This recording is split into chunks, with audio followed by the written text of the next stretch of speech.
Welcome to Mediocre Gaming, and today we're playing Deep Rock Galactic. Well, good morning, good afternoon, and good evening. I'm Zero. Let's get to it. So today we're doing the deep dive, codenamed Desperate Agony. But before we get to that, if you like this video, give it a thumbs up, smash that subscribe button, and ring that bell to be notified of all future episodes as soon as they go live. So let's get into it. First stage of the deep dive has lethal enemies, getting alien eggs, and mining morkite. Alien eggs, you're going to look for that organic material on the side of the wall of the level. You're going to dig towards the red glowing point in there, dig out the egg, and drop it into the mule. The morkite, of course, is that gray-blue mineral that's on the side of the walls, as well as possibly the ceiling and the floor. And you're just going to mine it just like any other mineral. Now you're going to want to take a look out for both gold and nitra while you're at it, as well as any other stage in the deep dive, because that will help you out. Now, when you get alien eggs, you have a chance of spawning a swarm. And even if you don't spawn a swarm, there will be some enemies that are going to spawn because for some reason they don't like it when you take their eggs from them. Now, once you have both of the alien eggs plus all the morkite, then you're ready to go and get out. Call in the drop pod and make your way to wherever the drop pod shows up. Keep your eyes on the sky. Look for that icon on the UI for it to show up, and then just go towards it. Even on your way out, be sure that you're looking for both gold and nitra, as that will help you out. Now, at this point, I'd like to point out that the deep dive is a 3-stage raid-like environment where you can play by yourself with your buddy Bosco or with up to 3 other players, either pre-made or match-made. Just know that if you play solo, it will likely take you longer than if you're playing with a group, but your mileage may vary depending on the experience of the people playing with you. Now, you can either follow the mule to the drop pod, or you can make your way out depending on what job class that you are playing.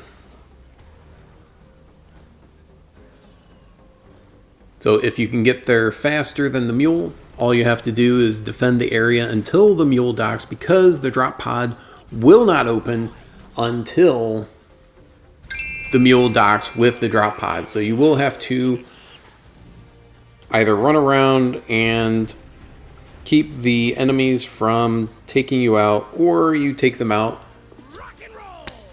while you're waiting for the drop pod to open, or you follow the mule back. Just know that enemies are going to spawn within a certain diameter away from at least one of the players.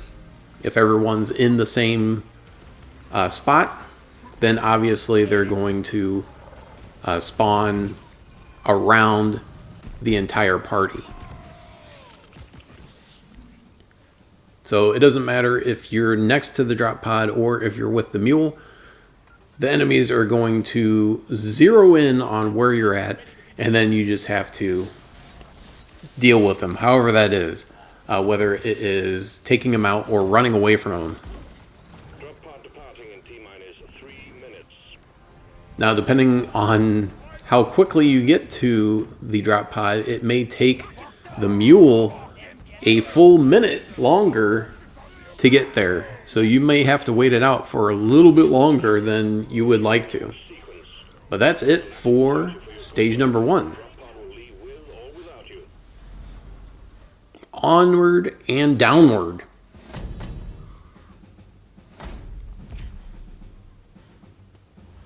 Alright, on to stage number 2. We have low gravity, refining liquid morkite, and alien eggs. Yes, once again, alien eggs. So, of course, you're going to look for the smoke and the blue fire that will tell you exactly where those liquid morkite geysers are at. And then you'll want to call in a pump jack.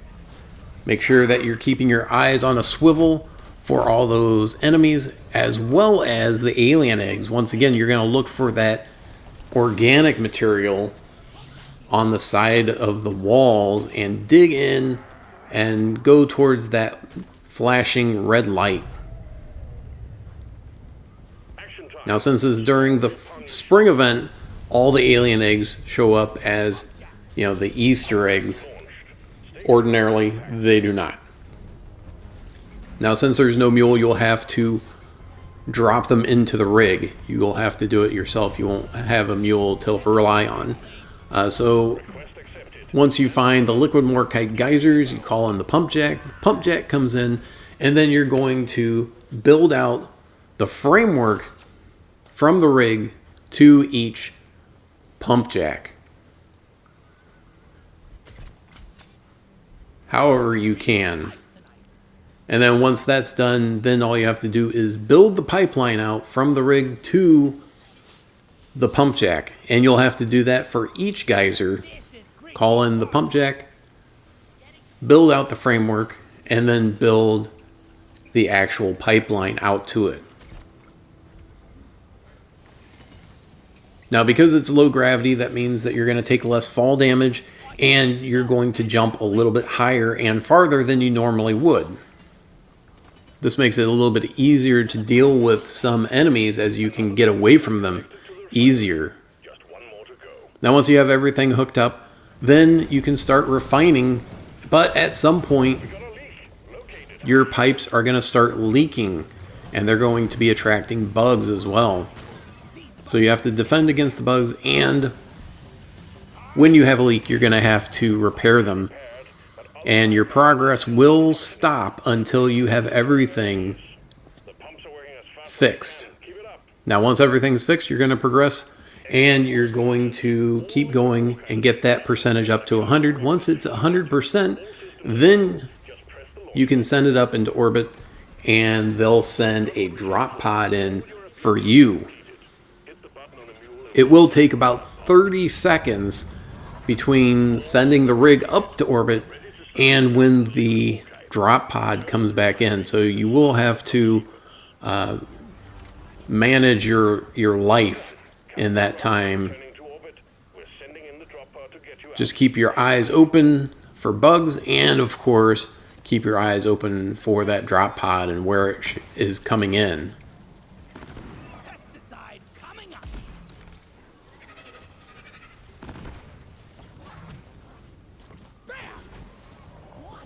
Deal with the bugs. Once you see the drop pod coming in, just make your way over to where it's coming in. You can use your traversal tools to make it a little bit easier, if it's possible. Once it drops in, all you have to do is get on. You don't have to wait for the mule, since there is no mule for this one.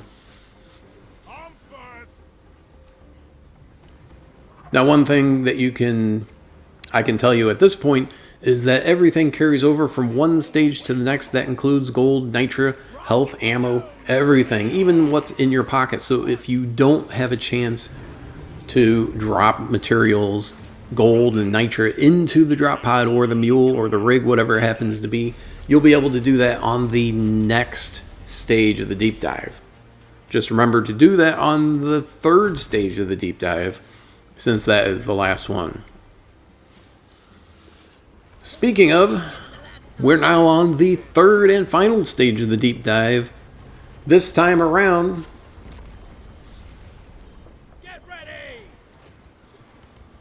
we've got low oxygen, and you're doing a quarks and crystallized morkite. So low oxygen means that the atmosphere is toxic. So you have a small oxygen pack on your back, and that runs out after about a minute. The only thing that you have normally is the mule that has the drop pod. Those things have oxygen and resupply pods. Now, because if you're doing a quarks or liquid morkite with low oxygen, the rig has oxygen. So just remember that and call in resupplies away from the rig, since it makes much more sense to have oxygen available farther away where it will be necessary versus next to the thing that already has the oxygen. Now the Aquarks, you're going to look for that glowing blue bits on the side and, well, floor and ceiling of the level, and dig it up, drop it into the rig. Morkite, of course, you're going to look for that gray blue glow on the sides of the level and go ahead and dig that out. Just remember, because you're working with low oxygen, you need to go back to either the rig or a resupply in order to refill your pack, which will run out after about 60 seconds, which is not very much oxygen to carry around. But with all the other gear that you're carrying, I guess 60 seconds is all that can be expected.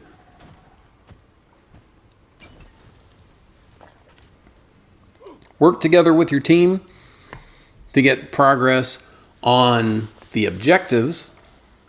And with the deep dive, you have 2 mandatory objectives instead of 1 mandatory and 1 optional objective. So you can't just be like, you know what, I don't feel like doing the Morkite, we'll just do the Aquarks and call it a day. No can do. Management says you have to do both objectives on all 3 stages in order to progress. And one of the important things or reasons to do the deep dive is for those matrix cores that you get at the end. Now, of course, Nitra, having plenty of Nitra, will let you call in resupplies as needed in this stage especially. And gold, of course, will give you more credits at the end of a deep dive, which will then be used for promotions, cosmetics, overclocks, etc. So both things very important. One for the immediate and one for, further down the road. And of course, you can use the gold, or credits, I should say, to buy beverages at the Abyss Bar. And before doing the deep dive, you might want to consider grabbing the special or bonus beverage that gives you an advantage during your missions. And that will go throughout all 3. So unlike most missions where your beverage will only give you a bonus for that particular one, when doing the deep dive, you get all 3. So bring the Aquarks, bring the Morkite back to the rig, drop it in there. Once you have both the Aquarks and the Morkite, then you have to send the rig up to orbit. But unlike the liquid Morkite refinery, this one you have to defend until the drop pod comes in. So it will take 2 minutes of defense or running around, whatever you want to do, before the drop pod arrives. And of course, you also have to wait another, 10 seconds or so from the countdown finishing before the drop pod actually shows up.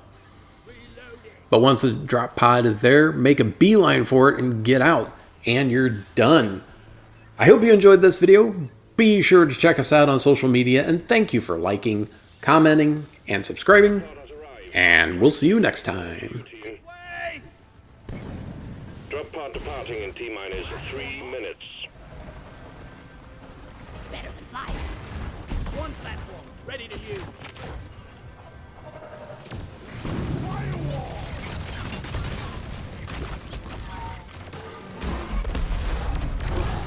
Hurry up! Sentry gun needs assembly. Firing creep! Reloading. It's me, you hardwife! Rock on! For rock and stone! Good work. We're pulling you back in. Rock and stone! Yeah! Stand before us! Rock on! That's it, lads! Rock and stone!